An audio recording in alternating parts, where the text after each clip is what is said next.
Welcome back.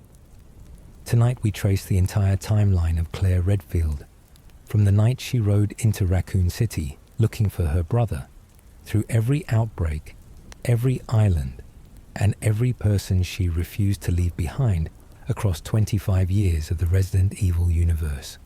Drop a comment below and tell me where you're listening from tonight and what stories you want me to cover next. Before we begin, feel free to like and subscribe, but only if you enjoy this kind of slow, immersive storytelling that unfolds like a dream. Before the city burns, she grew up fast, the way people do when there is no other option. Claire Redfield lost her parents when she was young, and that loss shaped everything that came after it. Every choice, every instinct, every refusal to leave someone behind in the dark. She and her older brother Chris were left to rebuild whatever family they could from the pieces that remained, and what they built between them was something close to unbreakable. Chrissy became a soldier, then an officer, then a member of an elite special operations unit embedded within the Raccoon City Police Department called STARS. Claire became something harder to define, but just as formidable in her own way. She was 19 years old in the autumn of 1998. She was a college student, studying at a university, whose name is never quite pinned down in the records that survive from those years. She rode a motorcycle. She wore a red jacket, one that Chris had given her, and she wore it like armor. Not because she needed it to protect her body, but because it kept something of him close when he was away. The jacket is one of those quiet details that threads through her entire story. In the remake of Resident Evil 2, she describes it simply as a gift from her brother, something she keeps as a good luck charm. That detail is small, but it matters because it tells you exactly who Claire Redfield is before the horror begins. She is someone for whom people are worth holding on to. Chris taught her to handle a firearm. That is not a minor thing. Most college students do not spend their summers learning how to shoot, how to reload under pressure, how to keep their hands steady when everything around them is going wrong. Chris drilled those lessons into her not because he expected her to need them, but because he was a man who understood that the world could turn on you without warning. He had already seen things in the Spencer Mansion incident that most people would never believe, and whether or not he told Claire everything about what happened there, some of what he knew must have filtered down to her in the form of that preparation. She was civilian in name, but she carried herself with a kind of calm readiness that most people only develop after being thrown into danger repeatedly. In the summer of 1998, Chris left for Europe. The STARS unit had been effectively disbanded following the events at the Spencer Mansion the previous summer, and the survivors were left in a complicated position. Jill Valentine was doing what she could to stay ahead of Umbrella's reach. Barry Burton had moved his family to Canada. Chris went underground in a different way, traveling to Europe to pursue Umbrella directly, to find the evidence that would expose what the corporation had done and what it was still doing. He told Claire he was leaving. He may not have told her exactly why. The specifics of his investigation were dangerous to share. And then the calls stopped. Weeks passed. Claire tried to reach him. The silence stretched out and became something heavier than silence, something that sits in the chest and refuses to move. She was not the kind of person who could wait indefinitely. She was not the kind of person who could sit in a dormitory room and trust that Chris was fine simply because she had no proof otherwise. She knew her brother. She knew what his silence might mean. And so, in the final days of September 1998, she made a decision. She got on her motorcycle and she drove to Raccoon City. It is worth pausing here to think about what that decision cost her, or what it would have cost anyone in her position. Raccoon City was not a place that had made national news yet. The outbreak that was consuming the city from the inside had not yet been framed as a public health emergency, or a military crisis, or a pharmaceutical cover-up.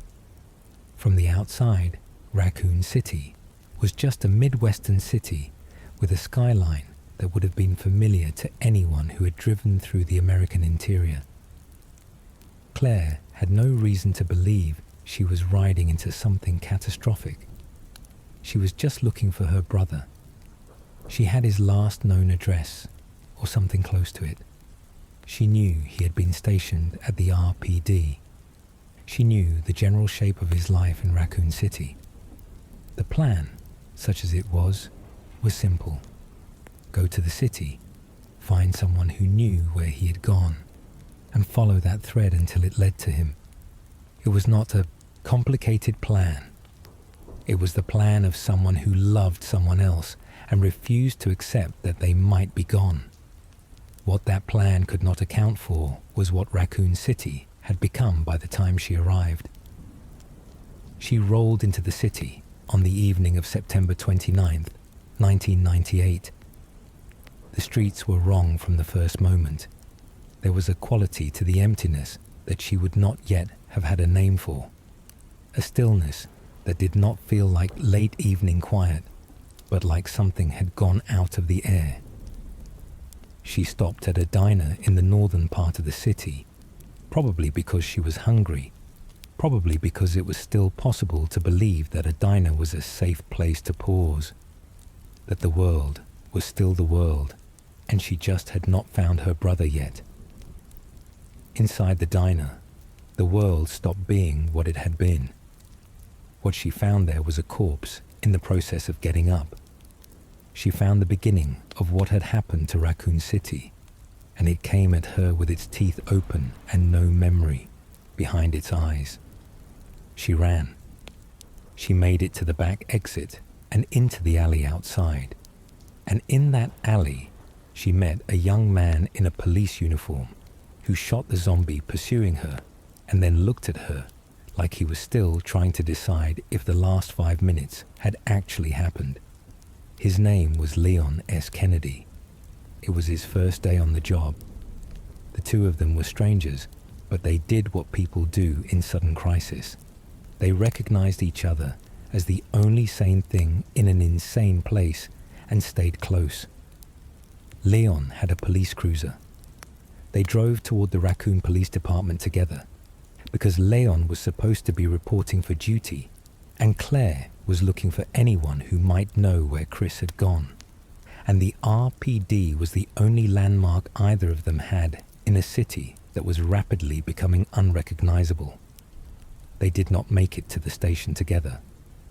A zombie lurched up from the back seat of the car, and in the chaos that followed, their vehicle collided with a truck driven by something that had recently stopped being a person.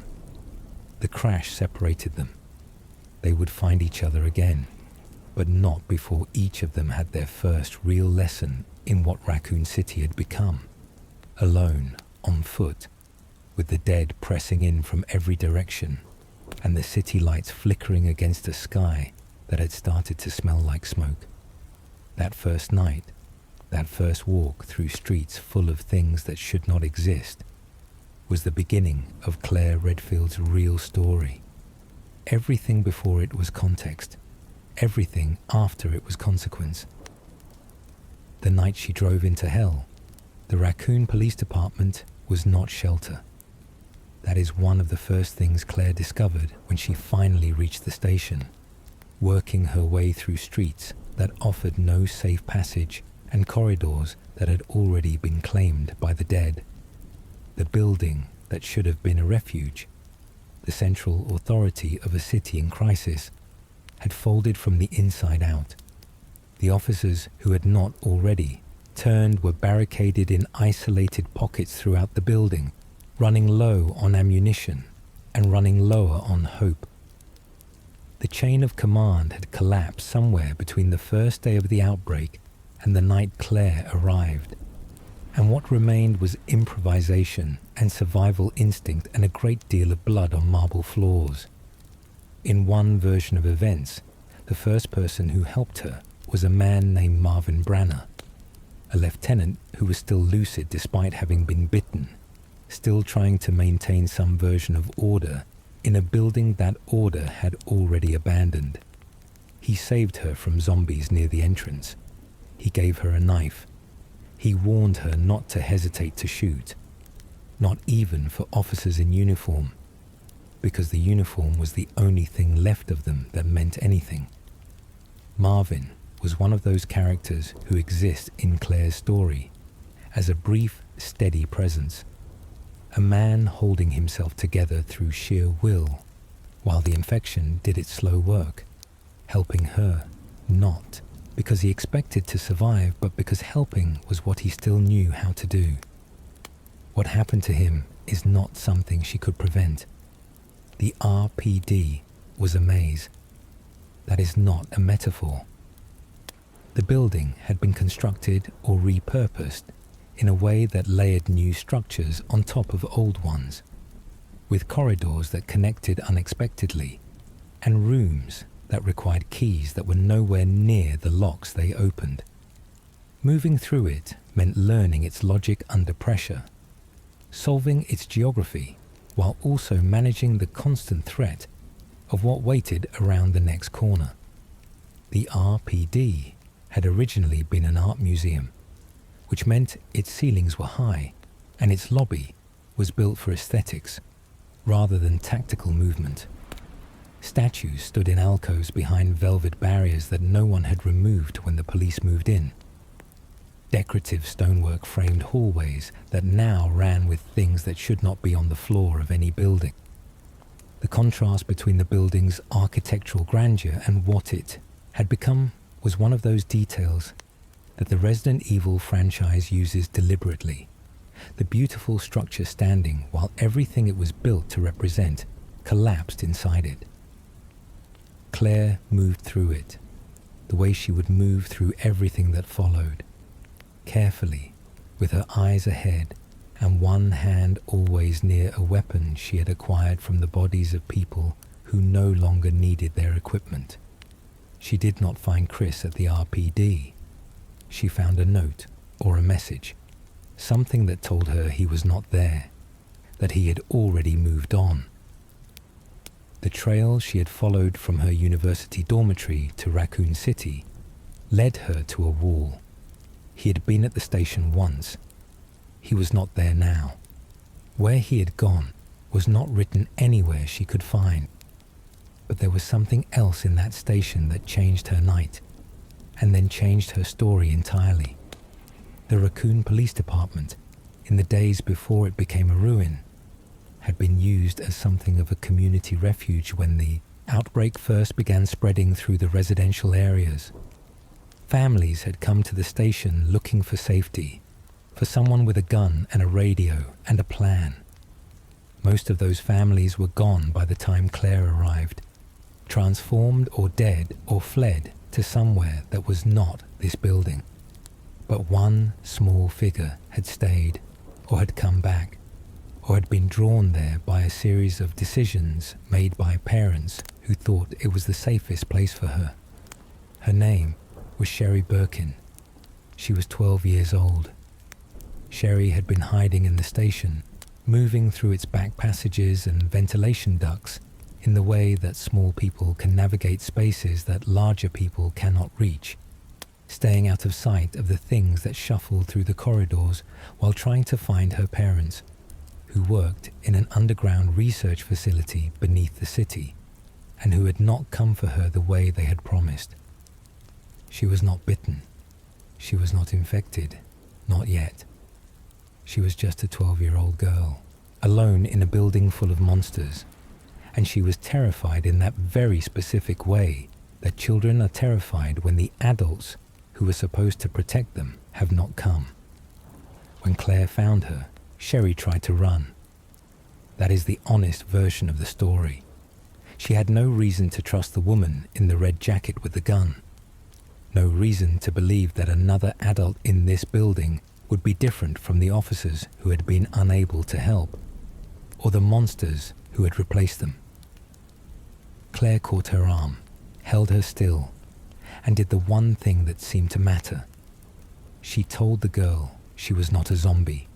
She kept her voice even, and she waited for the panic to subside enough for communication to happen. The girl burst into tears and held on. That moment, that brief exchange in a dark room in a building full of the dead, is one of the most quietly important moments in Claire's entire story. It is where something fundamental about who she is becomes visible. She did not need to stop for this child. She had a mission, a brother to find, a city to escape. She could have given Sherry a weapon and pointed her toward the exit and kept moving. Instead, she became responsible for her. Without hesitation, without calculation, without resentment. She just decided that this child was her responsibility now, and she carried that responsibility forward without wavering. They moved through the station together, Sherry small enough to pass through spaces Claire could not reach, the two of them developing a rudimentary working relationship built on the one currency that mattered in that building, which was trust. Claire promised she would find Sherry's mother. Sherry gave her whatever help she could. The police chief, a man named Brian Irons, who had been on Umbrella's payroll for years and who had used his position to suppress information about the corporation's activities in the city, was still present in the building, still dangerous even in his deteriorating mental state. He took Sherry from Claire at one point, using the girl as leverage in a transaction that required Claire to retrieve a pendant with a key function that Irons had lost.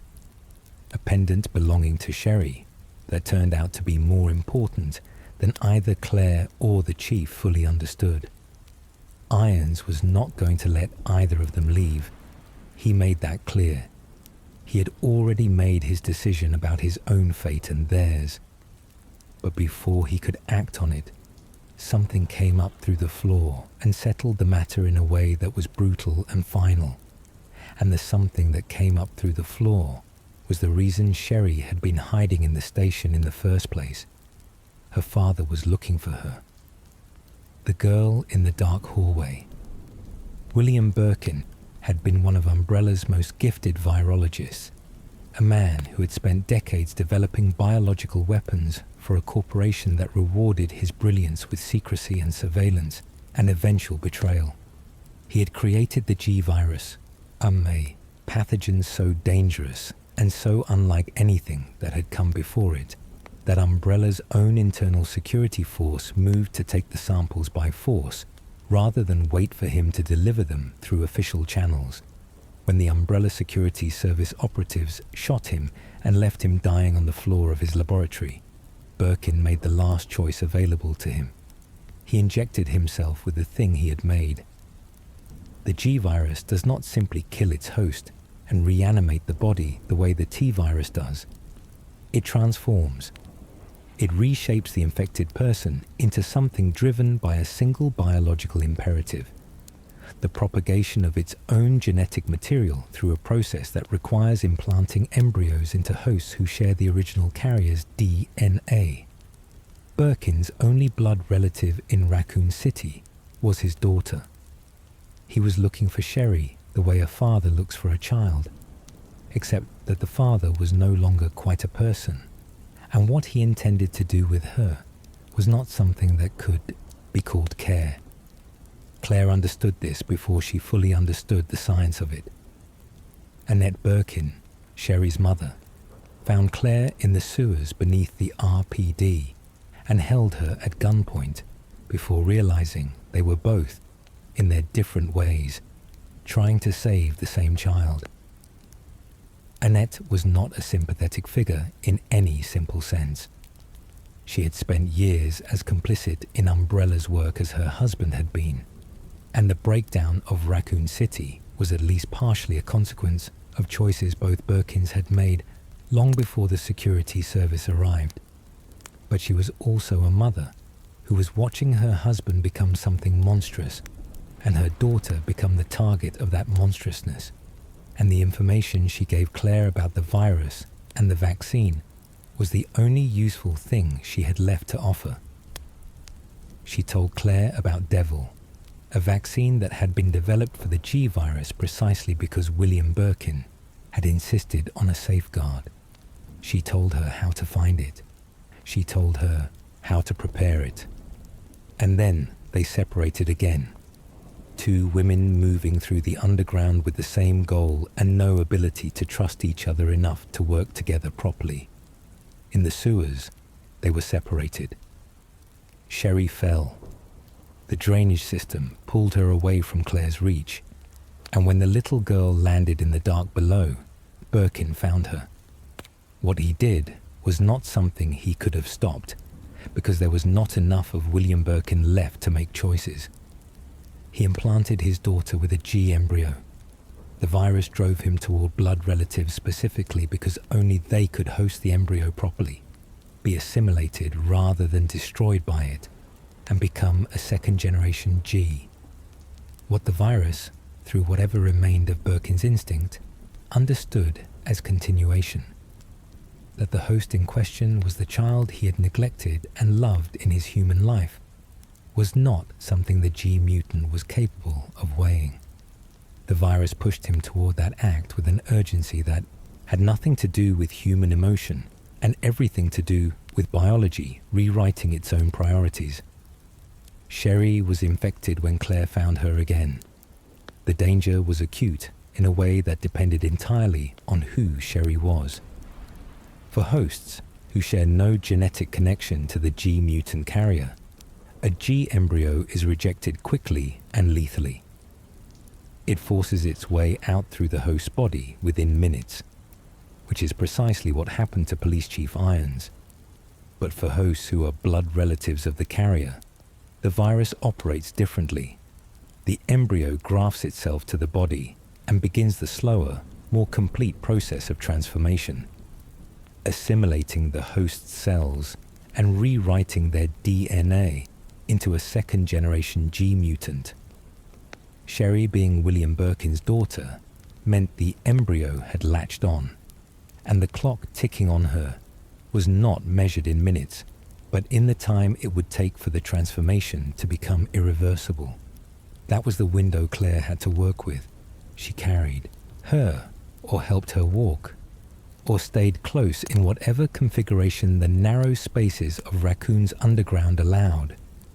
And she kept moving toward the laboratory she had been told about, because that laboratory had the vaccine, and the vaccine was the only thing that could stop what the virus had already started.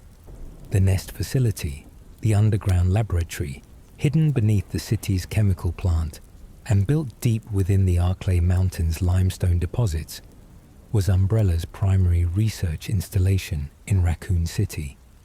It was enormous. It was deep. It was built with the kind of redundancy and over-engineering that suggested someone had always known this day might come and had designed the facility to function even after everything above it burned. Mutated creatures patrolled its corridors, experiments that had gotten loose or been released when the containment protocols collapsed. The equipment was still running. The lights were still on. In its way, Nest was more intact than the city above it, which made it more dangerous rather than less. There was a moment in that laboratory where Annette Birkin was present again. The woman who had been Umbrella's loyal researcher, who had protected her husband's work even as that work produced the disaster consuming their city, found her daughter at the end. In the original Resident Evil 2, it is Annette who administers the vaccine to Sherry herself before dying. In the remake, Claire is the one who secures and administers it, with Annette dying from her wounds before she can do it herself. The difference in who delivers the vaccine matters less than what it represents. In both versions, Claire made it possible. She found the components, navigated a facility designed to kill her for long enough to secure what Sherry required. The girl lived because Claire refused to stop, and Annette Birkin, who had made terrible choices across the years of her career at Umbrella, died in that laboratory not as a hero, not as a villain, but as something more complicated and harder to resolve. A mother whose last thoughts were for the daughter she had neglected, and who now, in the worst possible version of how such things go, needed her. The laboratory's self-destruct sequence activated, as these things always seem to do at the worst possible moment. The countdown became the rhythm of the final minutes in Nest, the measure of how much time remained before the facility and everything in it. The G-virus research, the T-virus stockpiles, the record of every horror Umbrella had produced in that place, went into the fire. Claire found Leon again in that final run, and together with Sherry, the three of them reached the underground train that connected Nest to the surface. They were not finished with William Birkin. The virus had continued its work on him through all of this, transforming him through successive stages of mutation into something that barely retained his original shape. He came for them one last time on that train, enormous and wrong, and still moving with that terrible G-virus imperative, still looking for what the virus needed, even when what was left of the man was almost gone. Claire and Leon fought him back, detached the car he was in, and sent it back into the facility as the explosion followed behind. The train emerged into open air. Raccoon City was visible from that exit, lit by fires and military response, and the particular terrible glow of a city dying on a large scale. The three survivors, a college student, a rookie cop, and a 12-year-old girl who had been through something that should not be survivable, climbed out of the train and breathed air that did not taste like underground systems. Leon told Claire to keep looking for Chris. He would take care of Sherry. The government would be involved now, and there were things he could do from his position, his unexpected first day on the job position, that she could not. He promised he would look after the girl. Claire accepted this because she had to, because Leon had survived the same night she had, and that meant something about who he was, and because her brother was still somewhere in the world, and she had not stopped needing to find him. She left Raccoon City with nothing but what she had survived. There is a version of this story that ends here, that treats the escape from Raccoon City as the conclusion of something rather than the beginning. The city was gone. The people who had been inside it were either dead or dispersed. The corporation that had made the city's destruction possible was still operating, still producing research that the outside world had no clear picture of, still insulated from accountability by the gap between what it had done and what could be legally proven. But Claire was alive, and Leon was alive, and Sherry was alive, and the fact of that was the only foundation available to build anything on. She did not ask Leon to stay. She did not ask him to come with her or to take her with him. The situation they were walking into was already complicated by the institutional structures Leon was about to navigate, by the government interest in containing the Raccoon City story, and adding Claire to that equation would not have made anything easier. She understood this. She accepted it. She turned toward the next direction. The thread pointed her, and she walked. The lab beneath the city.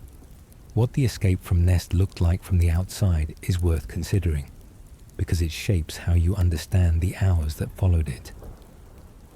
3 people had just emerged from an underground laboratory beneath a city that the United States government was preparing to destroy. The military cordon that surrounded Raccoon City was not there to save the people inside. It was there to contain them. The decision to sterilize the city to use the incendiary devices that would reduce it to ash and rubble and silence, was already being weighed by people in rooms far from the Midwest by the time the train broke the surface. Claire did not know this in any formal sense. She knew what any reasonable person in her situation would have assembled from the evidence. The army had not been sent to help. The perimeter was not a rescue operation. She had fought her way out of a city that her own government had decided to sacrifice, and when she reached the outside was not necessarily safe either. She moved quickly. She had no choice but to move quickly. The destruction of Raccoon City was not simply the destruction of a city. It was the deliberate erasure of evidence. The crater left by whatever ordnance the government used to sanitize the area was also the crater left by the question of who was responsible for what had happened there. A question that the official story would paper over with a version of events that stopped short of the pharmaceutical corporation at the center of it. The survivors who emerged from that destruction carried the actual story in their bodies and in their memories, and they were not encouraged to share it. Most of them were processed through channels designed to isolate and contain rather than inform. Some of them simply disappeared. Claire did not disappear.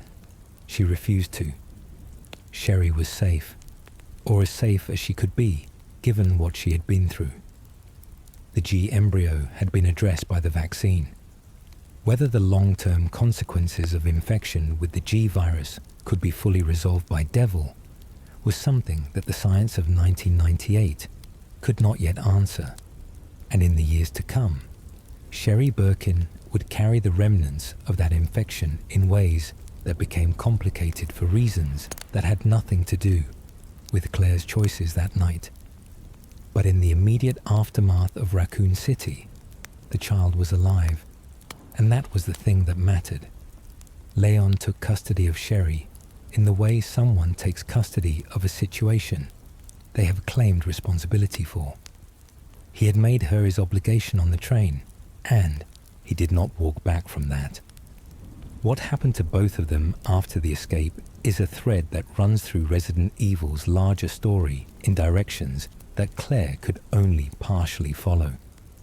Sherry was placed under government protection, under the guardianship of a man named Derek Simmons, and access to her became restricted in the way that things related to Umbrella's research, and its survivors always eventually became restricted. Claire was granted unrestricted visitation rights, which was unusual enough that it says something about how seriously she had fought for them. She visited Sherry whenever she could, even when the visits required navigating the bureaucratic hostility of an administration that would rather have kept the Raccoon City incident buried entirely. Claire showed up. She developed a distrust of Simmons almost immediately, an instinct that the man managing Sherry's situation was not doing so out of genuine concern for the girl's well-being. She was right, though. She had no way to prove it at the time. She sent Sherry a letter once, warning her to be careful, warning her that the man watching over her might not be what he appeared. The letter never arrived. That detail is one of the sadder ones in Claire's story. She tried to protect Sherry even from a distance, even when the distance was imposed on her and the means available to her were limited. The letter that never reached its destination is a small failure in a life that contained mostly successes, but it mattered because what she was warning Sherry about was real, and the years Sherry spent under Simmons's control were years that shaped her in ways Claire would have prevented if she could. But there was another thread pulling at Claire's attention, and it had been pulling since before she left the university to drive to Raccoon City. Her brother was still missing. The night in Raccoon had told her that Chris had been at the RPD before the outbreak, had presumably been there during the early stages of whatever was happening to the city, and had then moved on before she arrived. Where he had gone was not in any record she could access. In the months following the destruction of Raccoon City, while the official story was still being shaped into the sanitized version that would eventually reach the public, Claire did what she had always done when confronted with a wall. She looked for a way around it. She reached out to the surviving members of STARS, to anyone who might have information about where Chris had gone after the mansion incident and why he was now unreachable. She followed the thread of his investigation as best she could from the outside. She did all of this while also managing the specific weight of having survived Raccoon City, which is not a weight that the games ever quite articulate, but which is present in everything that comes after it. The nightmares that would follow survivors of T-virus exposure, the hypervigilance that comes from having spent time in an environment where every closed door might contain something trying to kill you, the specific disorientation of returning to a world where other people had not experienced what you just experienced. These are not things Code Veronica documents directly. What the franchise does show us is that Raccoon City left marks on every survivor it produced, and based on what Claire carries forward in her behavior and her instincts across everything that follows, this could imply that the weeks after Raccoon were not simple or easy. She was 19 years old at the end of Raccoon City. She was not 19 years old in the way that 19 usually means. She was 19 years old with the experience of someone who had lived a decade in a single night. She kept moving. That was what she did. It led her to Europe.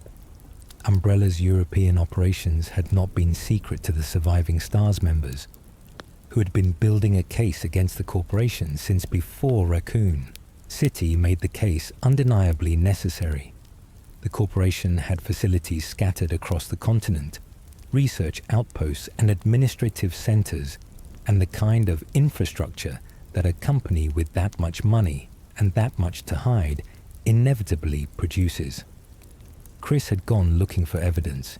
He had gone looking for the source. Claire decided to go looking for Chris at the source. In December 1998, 3 months after escaping Raccoon City, she traveled to Paris and attempted to infiltrate an Umbrella facility there. The infiltration was not subtle. It was not meant to be. She went in looking for any record of her brother's movements through Umbrella's European network, any documentation that might tell her where he was or what had happened to him. The facility's security force found her before she found what she was looking for. They captured her. The arrest happened quickly, the way things happen when a well-organized security apparatus catches someone who is not, technically, equipped for black operations against a multinational corporation. She was transported out of France and onto a ship heading south. And when that ship reached its destination, she was removed from its hold and deposited on an island in the Southern Ocean that most people did not know existed, that did not appear on maps distributed to the public, that Umbrella used for purposes that were never meant to be examined by the outside world. Her name in Umbrella's records was filed under captures, and a file noted that she had entered the Paris facility looking for Chris Redfield, and that she was to be held at Rockfort Island pending further decisions about her disposition. She woke up in a prison cell, hunting ghosts across Europe. The island was wrong from the first moment of consciousness. Prison cells are not pleasant places to return to awareness, but what Rockfort Island offered was something beyond ordinary incarceration. The air had a quality to it, a heaviness that mixed ocean salt with something chemical and cold, and the sounds that filtered through stone walls were not the sounds of a functioning detention facility. There were no guards making regular rounds. There was no predictable institutional rhythm. There was something else, something that moved through corridors in ways that did not match footsteps, and in the distance there were sounds that should not have been coming from an island prison. The outbreak had already begun when Claire woke up. Someone, or something, had bombed the island. The attack had come from outside, had targeted the military installations and security infrastructure of Rockfort, and in the chaos of that bombardment, the biological materials that Umbrella stored on the island had been released into the prison's ecosystem. The T-virus that had consumed Raccoon City was now consuming Rockfort Island, moving through its population of guards and inmates and laboratory staff with the same indiscriminate efficiency it had demonstrated in the Midwest. The man who had captured her in Paris, a soldier named Rodrigo Juan Raval, released her from her cell before his own wounds, and the spreading infection could decide the matter for both of them. He had enough conscience left, or enough clarity in those final hours, to give her the one thing she actually needed, her freedom. He unlocked the cell and stepped back. She was out into the corridor with no weapons in hand and no clear sense of where she was or what the island's layout looked like, which is where she would remain for longer than she would have liked. Rodrigo's decision to release her was not a small one. He was the man who had personally captured her in Paris and transported her to the island. He was Umbrella Security, the very apparatus that had imprisoned her. But he had been born on Rockfort Island before Umbrella purchased the land and forced his family off it, and the outbreak unfolding around him had apparently clarified certain things about complicity and conscience. He did not arm her. He simply chose not to let her die in a cell. Later, when Claire found hemostatic medicine and brought it back to him, she left her lighter with him as well, a gift Chris had given her, now passed along as a small comfort to a dying man. Rodrigo would eventually pass it to Chris himself when the brothers arrived looking for his sister. What she found in her initial exploration of the prison was the shape of a catastrophe in real time. Bodies in uniforms, equipment abandoned mid-task, doors that had been forced open from the inside by things that should not have been able to force them. The prison had a military training facility attached to it, and a private residential area that spoke to the elevated status of whoever oversaw this place. And beneath all of it, the interconnected systems of an Umbrella installation that had been used for research purposes the outside world was never meant to learn about. There was also another prisoner. She found him in what might be described as adversarial circumstances, which is perhaps the only honest way to describe most of Steve Burnside's early interactions with other people. He was 17 years old, which made him younger than she was, and he carried himself with the particular kind of performative confidence that 17-year-olds develop when they are trying very hard not to let anyone see how frightened they are. He had found weapons during the chaos of the outbreak, 2 ornate and somewhat impractical Luger pistols that he brandished with more enthusiasm than accuracy, and he had made it this far through the island's collapse through a combination of actual competence and significant luck. Steve's father had worked for Umbrella and had then tried to sell the corporation's secrets to a competitor. Umbrella's response to that betrayal had been to imprison both the man and his son on Rockfort Island, which said everything that needed to be said about how the corporation treated disloyalty. The father was somewhere on the island, or had been. Steve had not found him. Their first conversations were not warm. Steve was defensive in the way of someone who has been through enough to know that other people are usually the source of additional complications rather than solutions. Claire was direct in the way of someone who had survived Raccoon City and was not particularly interested in posturing from a teenager when there were actual monsters between them and escape. They clashed and circled each other and eventually arrived at a working arrangement because the island gave them no other practical option. The island's commander watched this all from his personal monitor room, through security cameras that still functioned even as the rest of the facility fell apart around them. His name was Alfred Ashford, and he was the 7th Earl of the Ashford family, a British noble lineage that had been one of the founding pillars of Umbrella Pharmaceuticals. His grandfather, Edward Ashford, had been one of Umbrella's 3 co-founders alongside Oswell E. Spencer and James Marcus, and had been among the original researchers working on the progenitor virus, from which the T virus and everything that followed it was ultimately derived. Edward had died in 1968, before Umbrella's darker directions became fully apparent, but the Ashford name remained bound to the corporation through his son Alexander, and eventually through Alfred himself. Alfred was the inheritor of that legacy, and the inheritor, too, of a family secret that had broken something fundamental in him. He appeared to Claire through a sniper scope, a bright and slightly unhinged figure in an officer's uniform, announcing himself with a shot that narrowly missed her head and delivered his conviction that she was a spy sent to steal Umbrella's research. His voice carried the theatrical quality of someone who has spent a great deal of time in their own company, performing for an audience of one. He believed Claire was responsible for the attack on the island. He believed she had come to finish the sabotage. He was wrong, but he was not the kind of person who adjusted his beliefs to accommodate new information.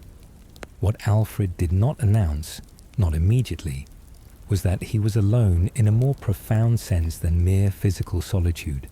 His twin sister Alexia had been gone for 15 years. The madness of Rockfort Island, the Ashford family history, is one of the stranger human stories embedded in the Resident Evil universe, and understanding it is necessary for understanding what Claire was navigating on Rockfort Island, because Alfred Ashford was not simply a facility commander who had gone unstable in the wake of a biological disaster. He had been unstable long before the bombs fell on his island.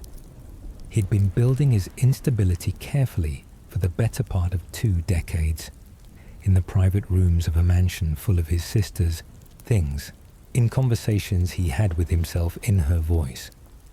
Alfred and Alexia Ashford had been born in 1971 as the result of an experiment their adoptive father Alexander had designed, using genetic material taken from the embalmed body of Veronica Ashford, the first countess of the family, implanted into a surrogate mother in an attempt to produce a clone that would restore the Ashford family's intellectual standing within Umbrella. The twins are, in biological terms, clones derived from Veronica's preserved DNA rather than Alexander's own children, though the public record listed them as his. Alexia emerged from this process with genuinely extraordinary intelligence, fulfilling everything Alexander had hoped for. Alfred emerged as an unintended byproduct, his intelligence above average, but nowhere near what the experiment had targeted, and with the weight of knowing he had essentially been an anomaly, a second result that the project had not planned for. The truth of their origins was hidden in a secret corridor within the Antarctic base that required 3 of the Ashford family gemstones to open.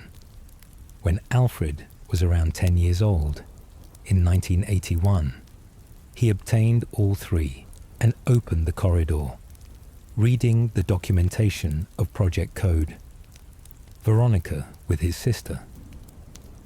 What they found there was the complete record of what Alexander had done, proof that they had been manufactured rather than born in any conventional sense, that their existence was the product of one man's ambition to maintain the family's position in a corporation that had largely passed them by.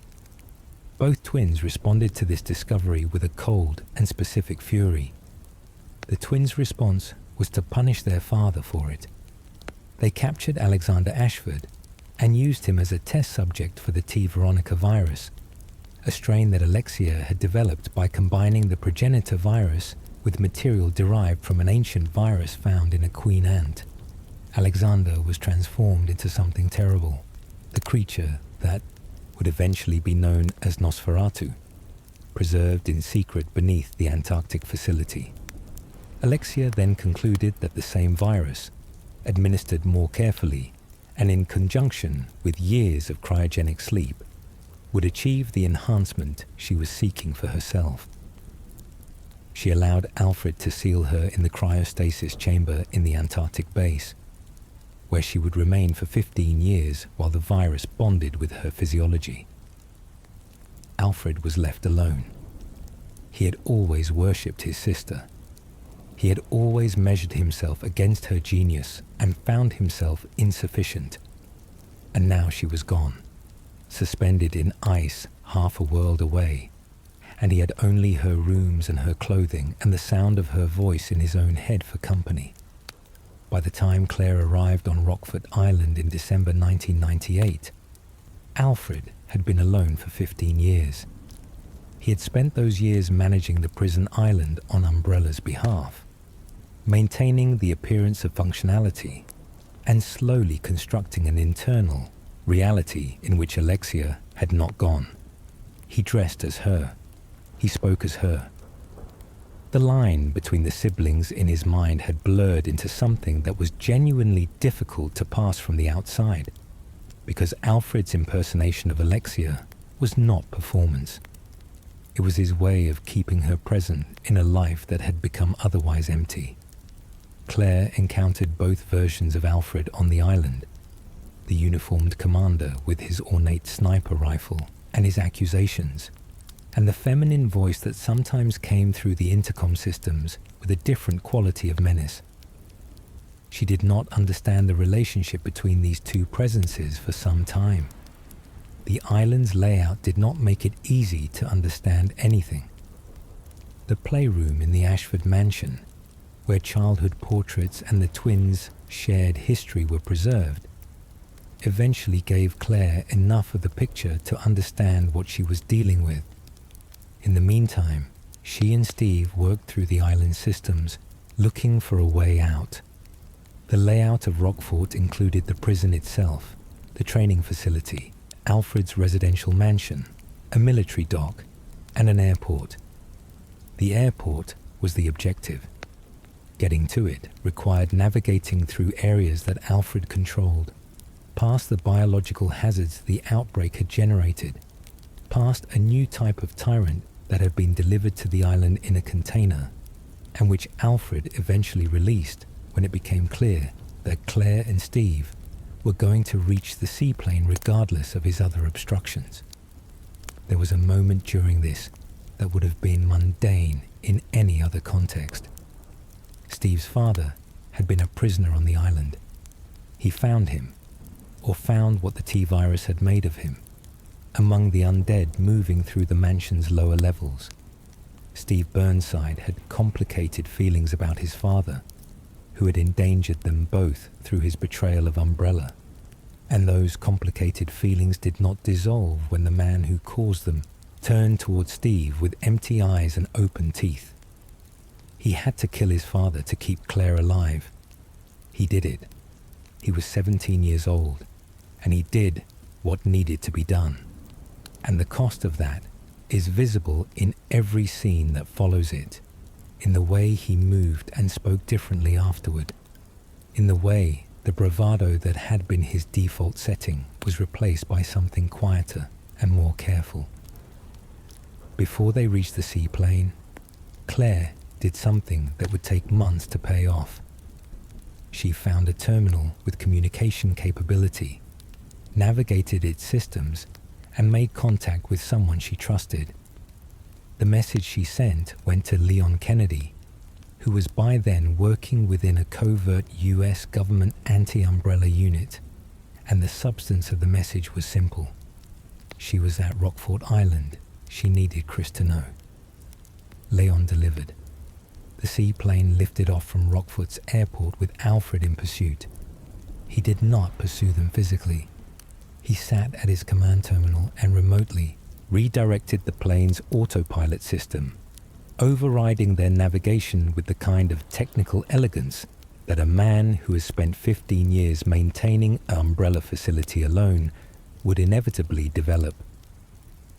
The seaplane banked south and kept going south, and Claire and Steve were carried along with it, past the point where their fuel could return them to anything civilized, toward a destination that neither of them had chosen. The autopilot delivered them to Umbrella's Antarctic base. Ice and loss. The Antarctic facility had not been waiting for them in the way that a prepared enemy waits. It had been failing on its own, the T-virus infection spreading through its population via the Rockfort Island personnel who had retreated there in the wake of the bombing, carrying the outbreak with them the way retreating armies carry their diseases. By the time Claire and Steve arrived, the base was in the same state as everywhere else the virus had reached, which is to say it was alive, with things that should not have been alive and mostly emptied of the functional human presence it had been designed to sustain. It was also enormous. The Antarctic base was one of Umbrella's most significant research installations, built into the ice with the kind of resources that only a corporation of Umbrella's scale could have committed to a facility in that location. It housed laboratories, living quarters, vehicle bays, a replica of the Spencer Mansion foyer that served purposes more ceremonial than practical, and the secret rooms where Alexander Ashford had been kept in his transformed state, and where Alexia Ashford still lay in cryostasis, her long sleep approaching its end. Claire and Steve moved through it, the way they had moved through Rockfort Island, which is to say carefully and with limited information about what was coming next. Alfred had followed them to Antarctica, in the same failing condition that the tyrant's attack had left him, dragging himself through the base on the last strength his injuries allowed, with one final purpose clear in what was left of his mind. He reached Alexia's cryostasis chamber. He reached it before he died, and with what remained of his energy, he activated the revival sequence. Alexia Ashford woke up. 15 years of slow viral bonding had done what she had theorized.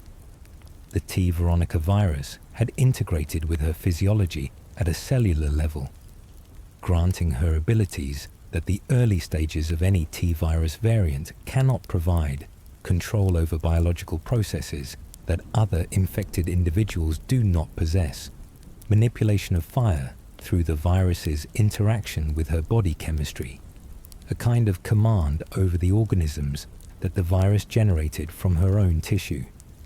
She was not like the creatures that the T-virus typically produced. She was something that had chosen its own transformation and had survived the choosing. She looked at her dead brother and she moved forward. She captured Claire and Steve. The sequence that followed is one of the more painful in Claire's story, because it involves watching someone she had spent weeks surviving alongside be used against her in a way that was biologically rather than psychologically inflicted. Alexia experimented on Steve. She used the T. Veronica virus on him, the same strain she had spent 15 years perfecting within herself, and she captured both Claire and Steve to subject them to her experiments. Based on the timing and Alexia's demonstrated contempt for those she considered beneath her, the community has long interpreted this as partly driven by retribution, by the death of Alfred and the assault on what she considered her domain. The game does not spell her motivation out in clinical terms, but the inference is difficult to avoid. Steve Burnside had been difficult, had been prickly and performative and occasionally reckless, had been a 17-year-old boy, trying to be something harder and more capable than 17-year-olds are, typically equipped to be. He had also, in the weeks since the outbreak on Rockfort, become something that mattered to Claire, not as a romantic interest in any fully developed sense, though there was something in the dynamic between them that the game handles with characteristic ambiguity, but as a companion in the particular way that surviving something terrible alongside another person creates a bond that has no precise name. The virus remade him into something monstrous. His body changed under T. Veronica's influence, growing beyond human parameters, losing the shape that had housed the person she had known. The creature that Steve became was enormous and driven by viral imperative, and it came for Claire the way the infected always come for whoever is nearest. He stopped. Whatever percentage of Steve Burnside remained inside the transformed body, whatever continuity of self the T. Veronica variant allowed its host, it was enough to recognize her. It was enough to redirect the aggression. He turned on Alexia instead, which was not a fight he could win. Alexia's response was to inflict wounds on him that the virus could not repair. The fight cost him what little time the transformation had left him. He died telling Claire he loved her. He was 17 years old, and he was dying in the ice of Antarctica. And the last thing he said was the truest thing he had ever managed to say to her without deflecting into posturing or self-protection. It was a death scene that the franchise handles without flourishing and without backing away, and it landed in Claire's story like a stone dropped into still water, the ripples of it visible in every moment of her character that came after. She did not have time to stay with it. That is the cruelty of survival in this kind of story. The moment of loss is real and deep, and it matters, and then the situation demands that you keep moving, because the facility is still generating new dangers, and Alexia is still active, and Chris had just arrived. Chris Redfield had come to Antarctica after receiving Claire's message through Leon. He had traveled to Rockfort first, found the island in ruins, learned from Leon's information and whatever local evidence remained where Claire had gone, and obtained a fighter jet capable of making the transit. He arrived at the Antarctic base in the middle of everything that was happening to Claire and Steve, and his arrival did not make things simple. Albert Wesker was also in Antarctica, having tracked the T. Veronica project to its source for his own reasons, and the reunion of the Redfield siblings was complicated by the need to deal with both of those presences. What Chris and Claire's reunion actually looked like is one of those moments that the games describe without spending too much time on, because it is located inside an ongoing disaster, and the disaster does not pause. He found her. She was conscious, but held by Alexia's systems. He freed her. They had a moment, a real one, a moment that was the conclusion of everything she had set in motion when she drove to Raccoon City looking for him. And in that moment, nothing about what they said to each other was particularly elaborate or poetic, because elaborate and poetic is not who the Redfields are. They are two people who lost their parents early and built themselves into something that could survive. And when they found each other in the Antarctic ice, that was what mattered. She tried to go back for Steve. He was gone. That sentence, in its bluntness, describes one of the facts of the situation.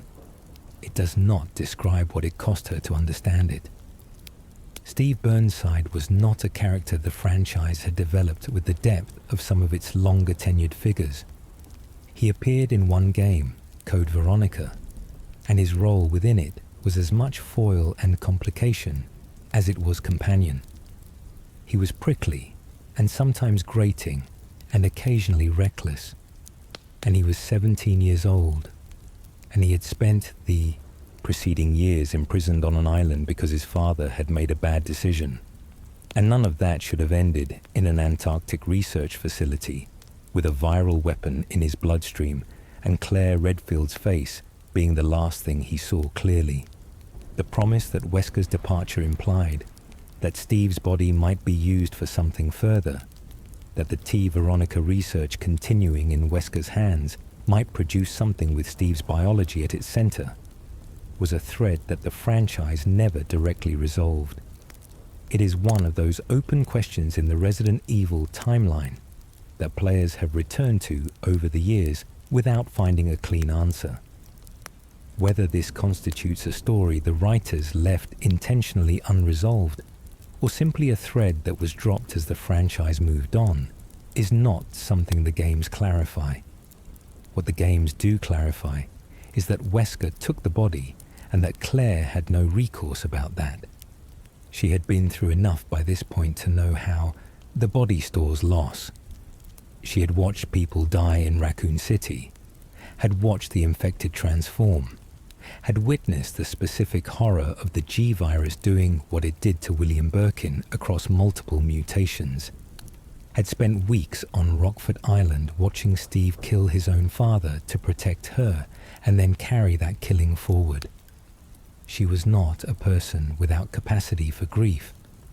She was a person who knew from direct experience that grief in the middle of a crisis can be set aside in a compartment and accessed later, and that the crisis is not interested in waiting while you work through it.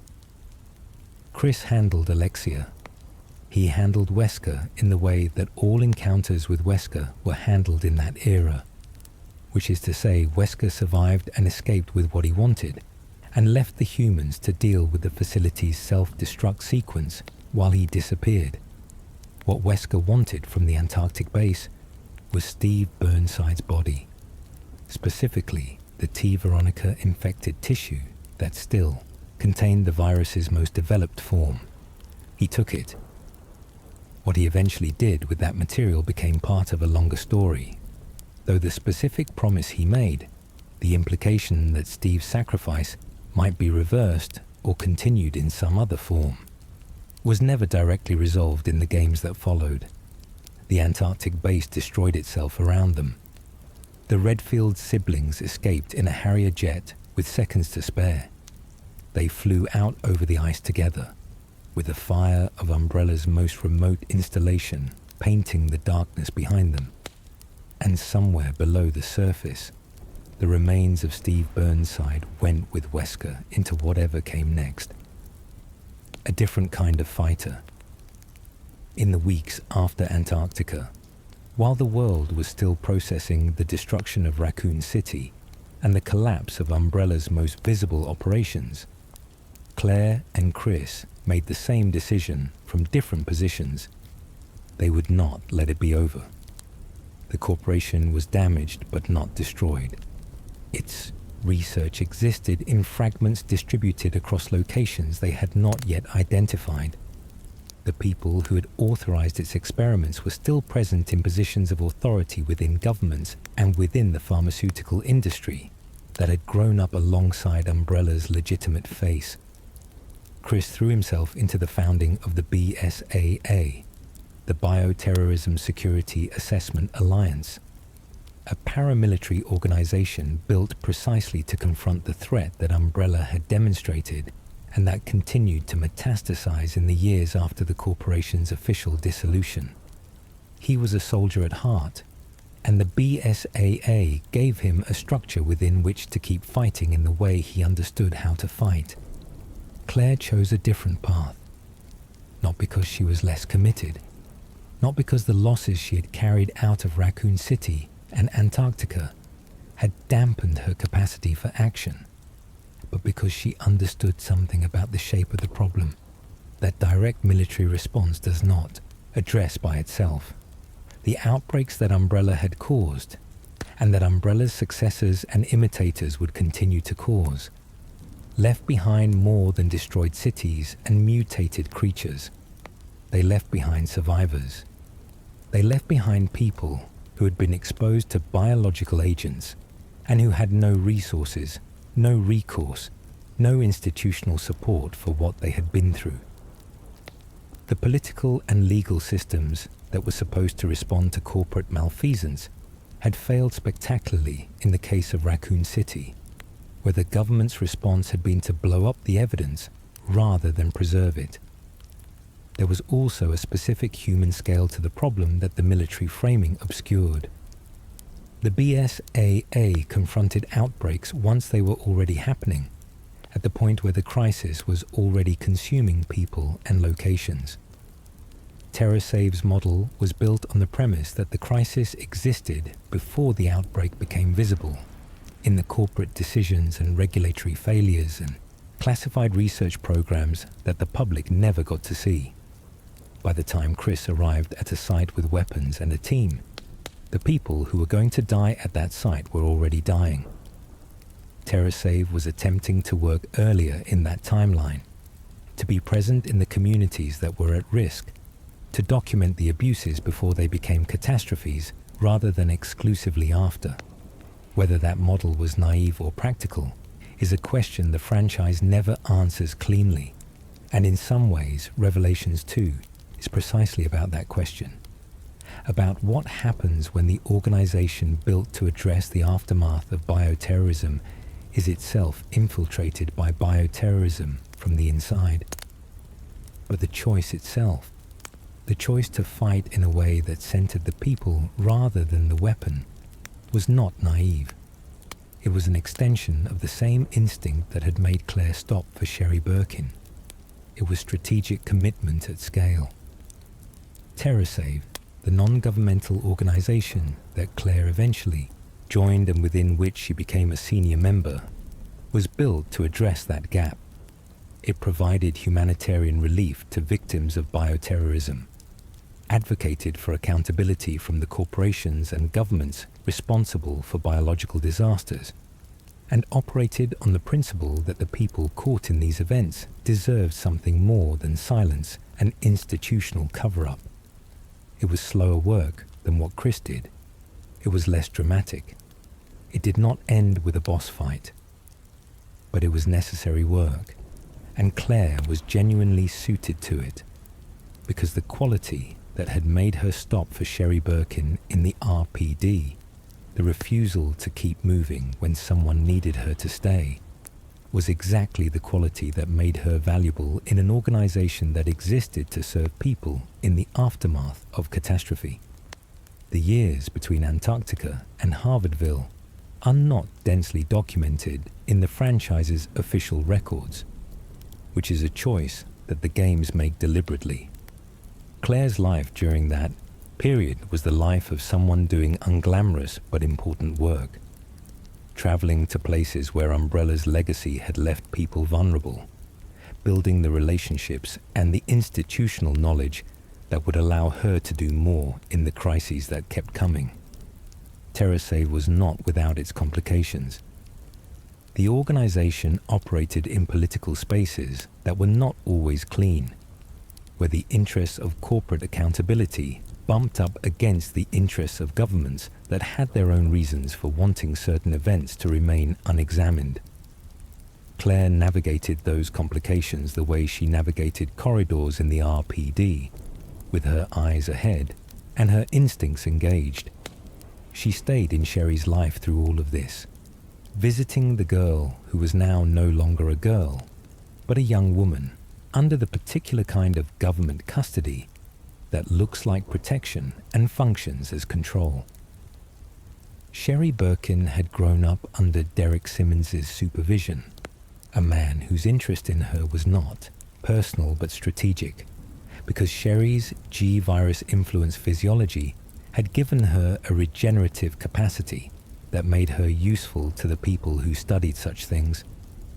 Claire had been right to distrust Simmons from the beginning, but the letter she sent was the only direct warning she had been able to deliver, and the letter had never arrived, and Sherry had spent her formative years in a system that Claire could visit but could not change.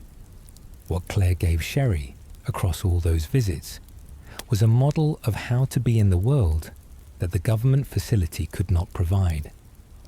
Sherry's own account, in later years, suggests that Claire's influence on her personality was real and significant, that the tolerance and the protective instinct and the refusal to write off people who were in difficult situations were qualities Sherry inherited from the woman who had carried her through Raccoon City's underground with a vaccine in her hands and a child's life as the only objective that mattered.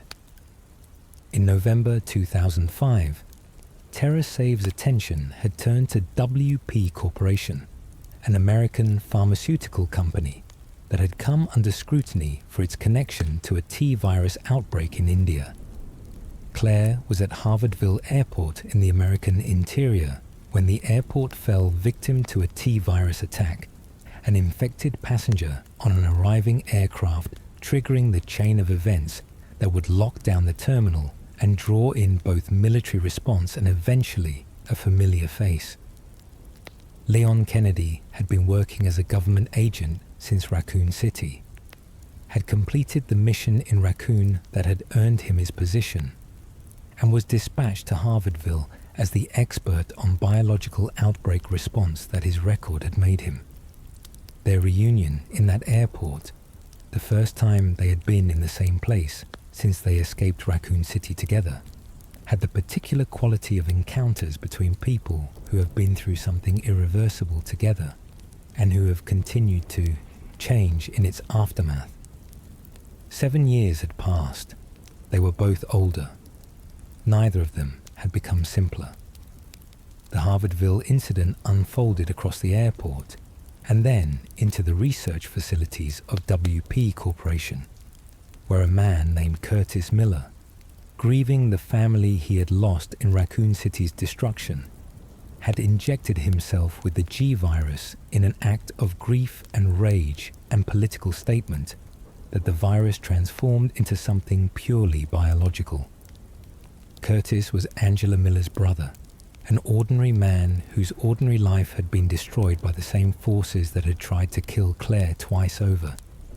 And the distinction between his path and hers was not about courage or strength.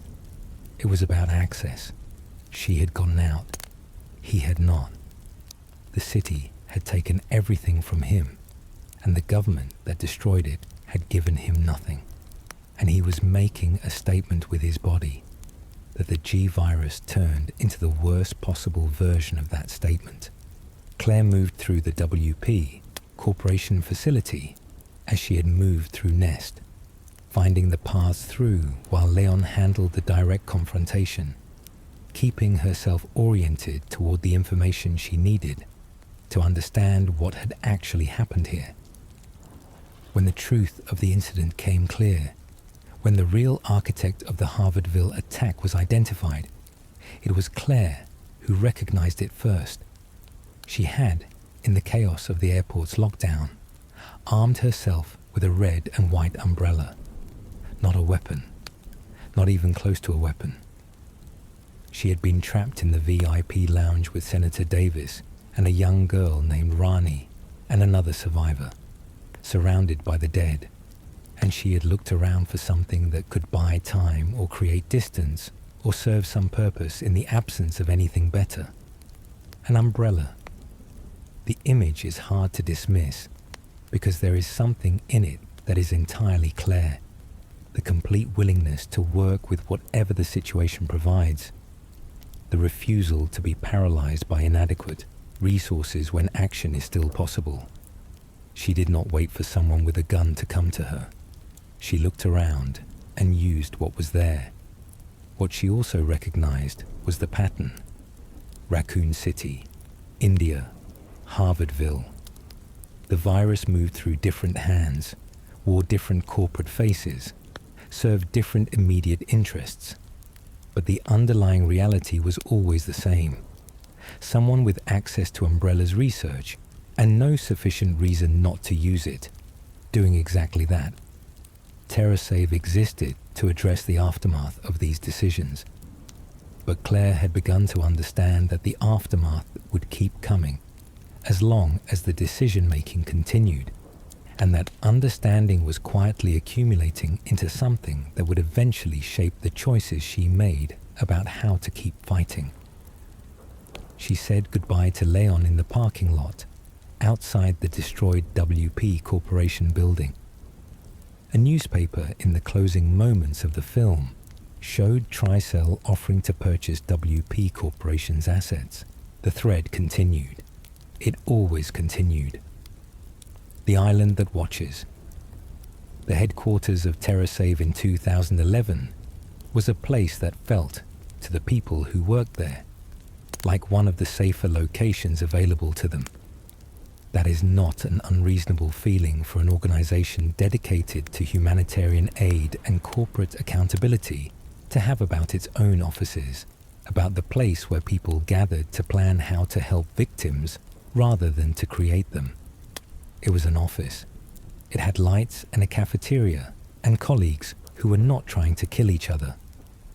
After Raccoon City, after Rockfort Island, after Antarctica, after Harvardville, the safety of an office party seems like something a person might reasonably need to believe in.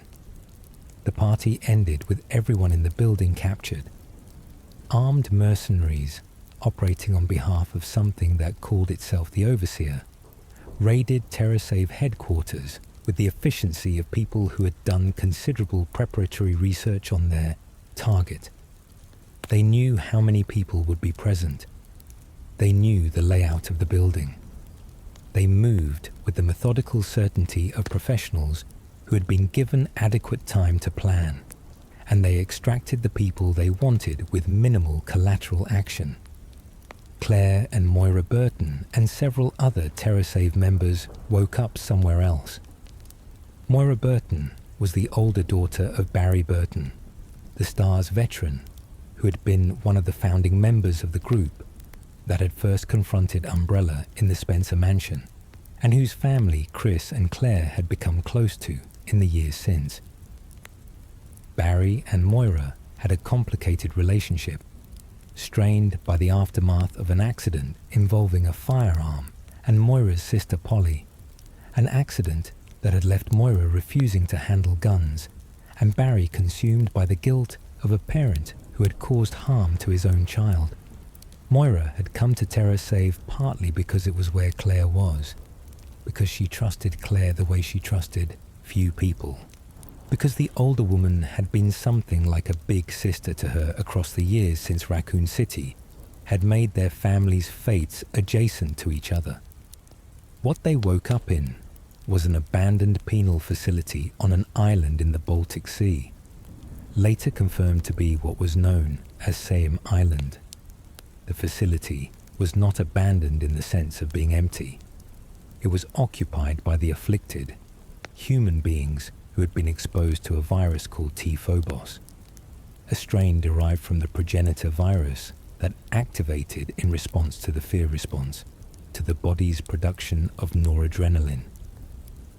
Candidates who experienced intense fear mutated out of control and became the twisted creatures moving through the prison's corridors. Candidates who could manage their fear, who could regulate the neurological cascade that the virus detected, survived and retained their humanity. This was the experiment. The Overseer monitored them through the facility's camera systems, speaking to Claire and Moira through intercom speakers in a voice that was precise and cold and poetic, in a way that suggested a person who had thought carefully about the words they chose for every occasion. The bracelets fastened to the survivors' wrists measured their biochemistry in real time. The green ones glowed cool when the host's fear was regulated. The red ones pulsed warning when the thresholds were approached. The Overseer watched the colors and waited to see who would survive. Claire moved through the prison with Moira the way she had moved through every facility before it, reading the architecture, reading the threat distribution, finding the paths that led forward. What she also did was protect Moira with the kind of steady attention that Moira's own fear and inexperience needed. Moira was not a fighter by training. She had refused weapons for years because of what had happened to her sister.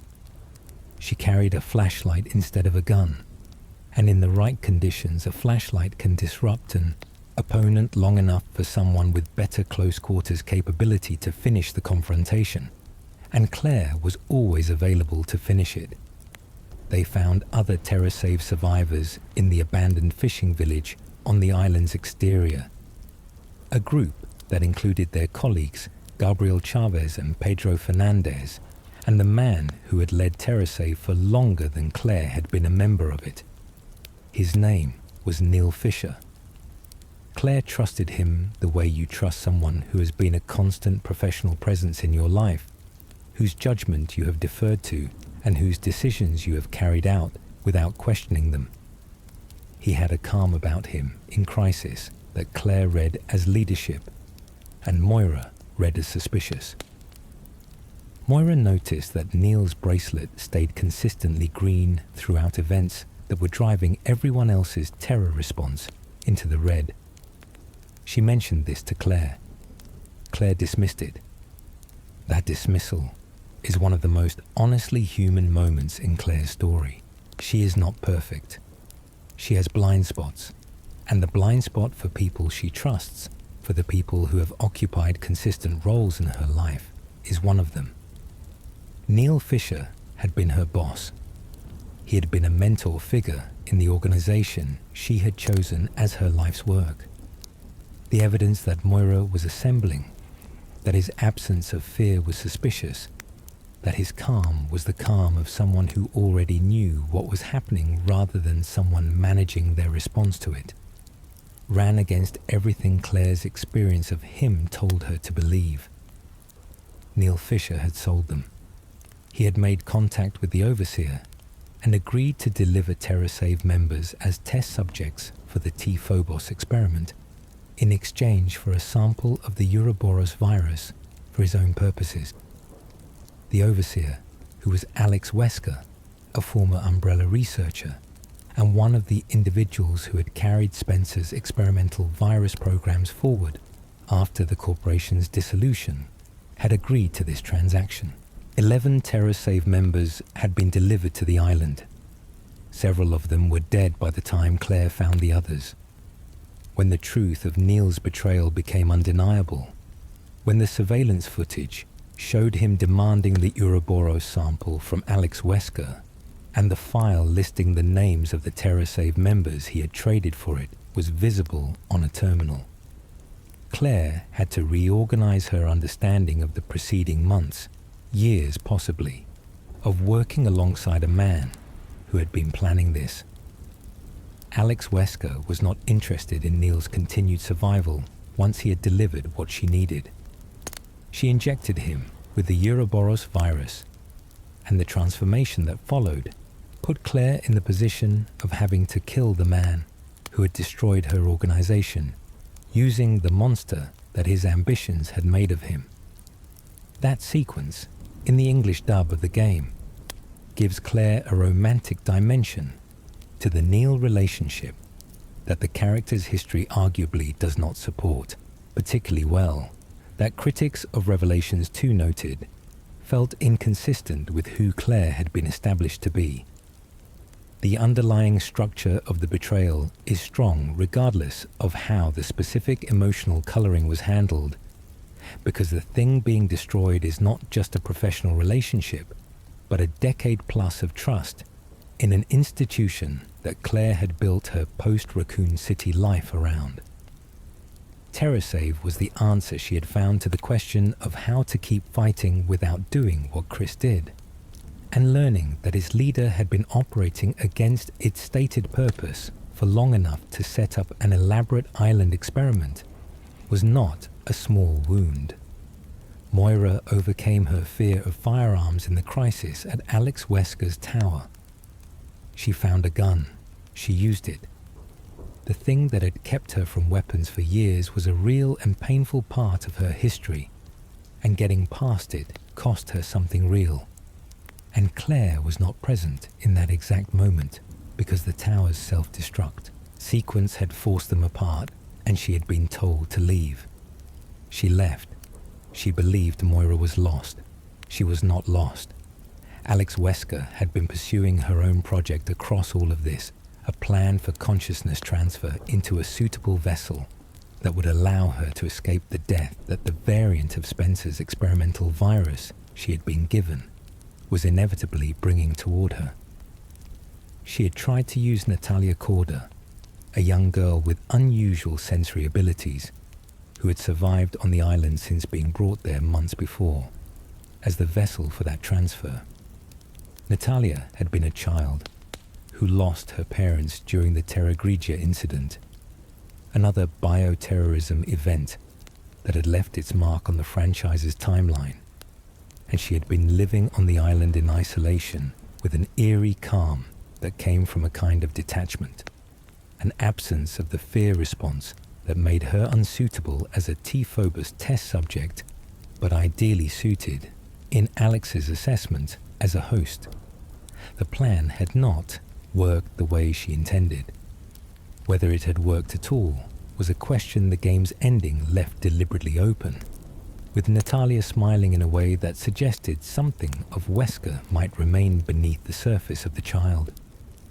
That open ending is one of the franchise's more unsettling loose threads, because it involves a child and an ambiguity about what is inside her that no later entry has definitively resolved.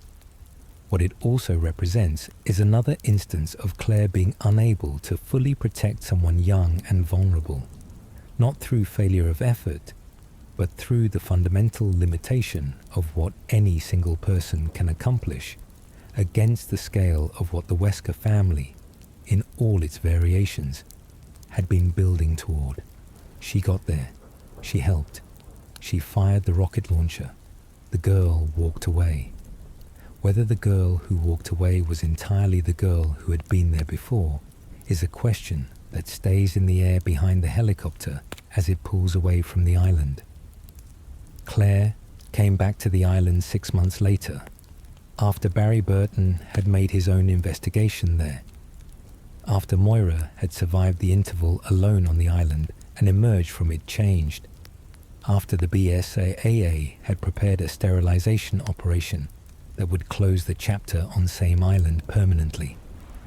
She arrived in a helicopter, which is the best possible mode of arrival in a crisis, and she participated in the final confrontation with Alex Wesker's mutated form with a rocket launcher, and the kind of blunt efficiency that characterized her approach to every situation she had not been able to prevent from becoming this large. The overseer, who had been watching everyone, lost the experiment she had designed to produce immortality. The island was sterilized.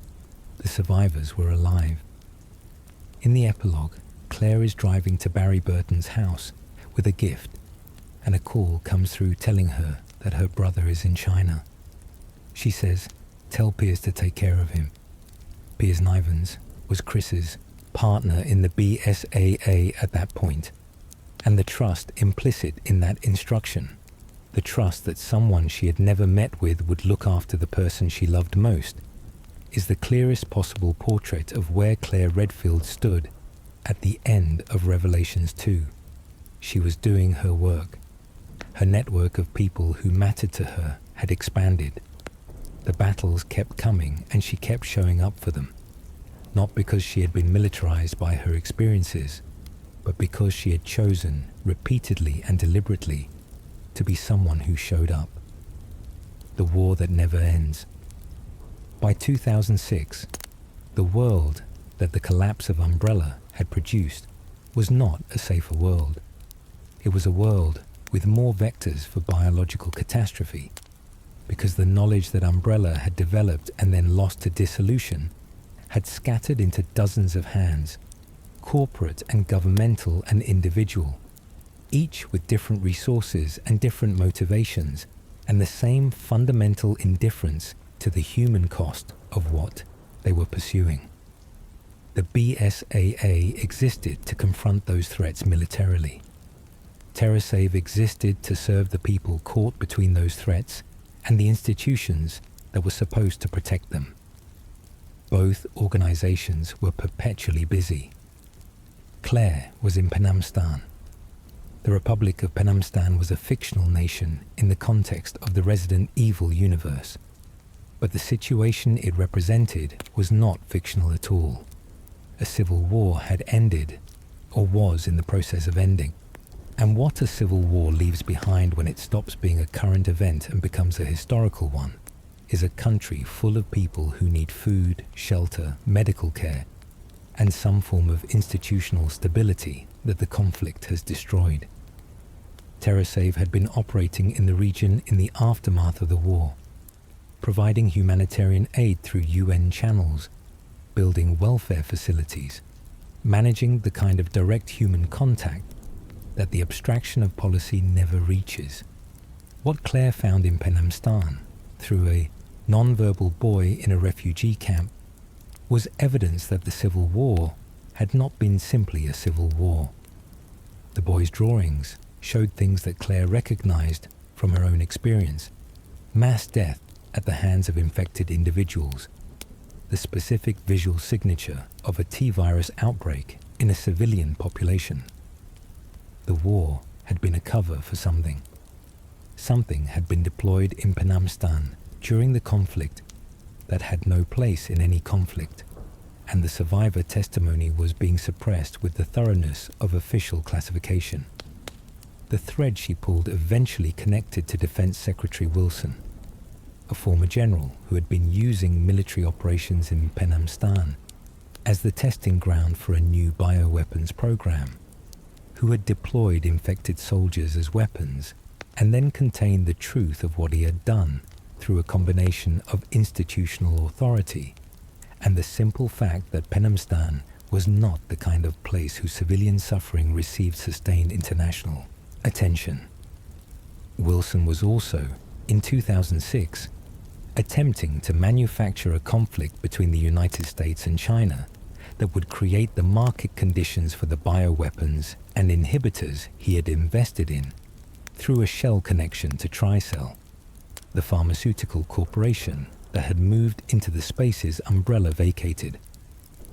Leon was investigating from the other end of the same problem, following a cyber attack on White House files through a submarine mission to Shanghai, through a web of government conspiracy that connected back to Penamstan and then forward to Wilson. The two of them met in Washington, and the intersection of their parallel investigations gave them both something they had been missing individually: the full shape of what Wilson had done and what he was still planning to do. The evidence was contained in a chip, a piece of data that would have dismantled Wilson's operation and potentially exposed the US government's complicity in the Penamstan bioweapons deployment to the public. Claire wanted to release it. Leon kept it. He had reasons for this that lived in the specific logic of his position within the government's covert apparatus, in a calculation about what revealing that information immediately would cost versus what suppressing it might preserve. He was not wrong exactly, but he was not right either. And Claire left that meeting understanding that Leon's commitment to the truth had not vanished, but had been shaped by years of operating within systems that managed truth rather than simply telling it. She told him the outfit did not suit him. She walked away. He watched her go. Wilson was stopped eventually by the combined efforts of Leon, Claire, and the remnants of the Mad Dogs unit that Wilson himself had infected and then controlled through the inhibitor he provided them. The specific human cost of his program, the soldiers who had been destroyed by it, and the civilians in Penamstan who had died in it, and the ongoing threat his plans posed to the balance between the United States and China, was contained within the 4 episodes of the series. Whether the full truth ever reached the public is the question that the ending of Infinite Darkness leaves open, because the chip remained in Leon's possession, and the systems that had allowed Wilson's program to operate were the same systems that Leon continued to work within. Claire continued with TerraSave. She continued to show up in the places that had been damaged by bioterrorism and to do the work of addressing what those places needed. She continued to be the person who asked questions that institutional authority found inconvenient, who protected children caught in situations they had not chosen, who carried the weight of Raccoon City forward not as trauma that had broken her, but as experience that had taught her exactly what the human cost of these programs looked like and why that cost was never acceptable. In 2015, in San Francisco, the threads came together one more time. Claire had been investigating a series of unusual marine deaths in the waters near the city, a strain of T-virus appearing in ocean fauna in ways that suggested a delivery mechanism she did not yet understand, an infected orca, missing whales. The environmental implications of a T-virus variant that had adapted to aquatic transmission were not small, and she was building the case with the methodical attention to evidence that TerraSave demanded. Chris and Jill were already in the city, investigating a zombie outbreak that had appeared in San Francisco streets. Leon was pursuing a kidnapped DARPA scientist. Rebecca Chambers, who had been present at the very beginning of the Umbrella story in the Spencer Mansion, and who had built a post-Raccoon City career in research and development at universities before being drawn back into the active threat space, had identified the biological signature of the strain in use. All of their separate threads led to Alcatraz Island, the former federal penitentiary, decommissioned decades before and converted into a tourist landmark, had become something else entirely under the management of a man named Dylan Blake, a former mercenary hired by Umbrella during the Raccoon City outbreak to evacuate executives and government officials. His unit had been overwhelmed by the dead, and when headquarters ordered the elimination of all infected personnel, including his own teammates, Dylan had been left in an impossible situation. His closest friend, JJ, had been bitten. Umbrella's orders were clear. Dylan carried them out. What happened in that room in 1998 had been living in him ever since, in the tap of his cane against the floor, and in the 17 years he spent watching the people he considered responsible for placing him in that situation continue on with their lives and their careers as though nothing irreversible had occurred. He had infected Claire and Chris and Leon with a new T-virus variant, delivered via mosquito-like drones that he had developed with the expertise of someone who had been watching the bioweapons industry from its margins for a long time. He spared Jill so she could watch her friends die the way he had watched JJ die. The logic of grief is not always rational, but it is always coherent to the person experiencing it, and Dylan's was coherent. He was not wrong that the people who had authorized Raccoon City's destruction and the operations that led to it had never faced accountability. He was wrong about what to do with that fact. Jill did not watch her friends die. Claire, infected and deteriorating, still applied pressure to the gunshot wound of the scientist Dylan had shot. She was dying, and she was trying to keep someone else alive. And when Dylan pointed that out as evidence of the futility of TerraSave's approach, of the pointlessness of bandaging wounds while the systems that created them went unaddressed, she answered him from the floor with a clarity that no virus had managed to take from her. "There is nothing wrong," she said, "with helping people. She's been saying that since she stopped in a dark hallway in Raccoon City to hold a frightened 12-year-old until she stopped shaking." The antidote was found. Alcatraz was cleared. Dylan's mutated final form was destroyed by the group working together. 5 survivors of different parts of the same long catastrophe standing on the ruins of a former prison and looking at each other across the different paths they had each taken through it. Chris and Claire, the siblings who had rebuilt each other after their parents died.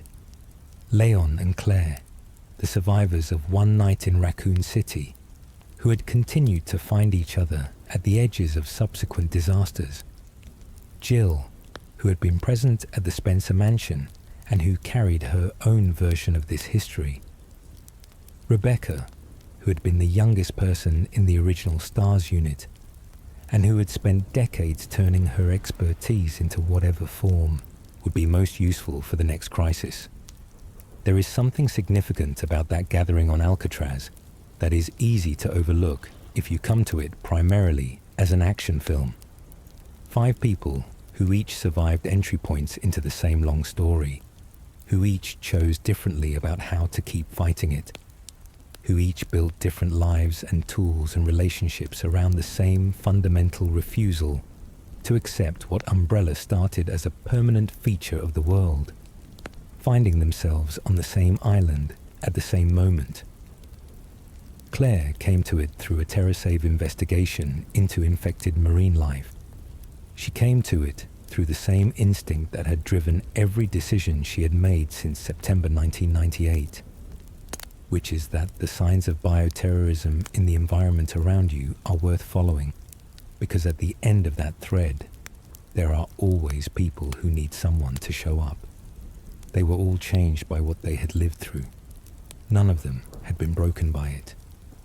That is not a small thing.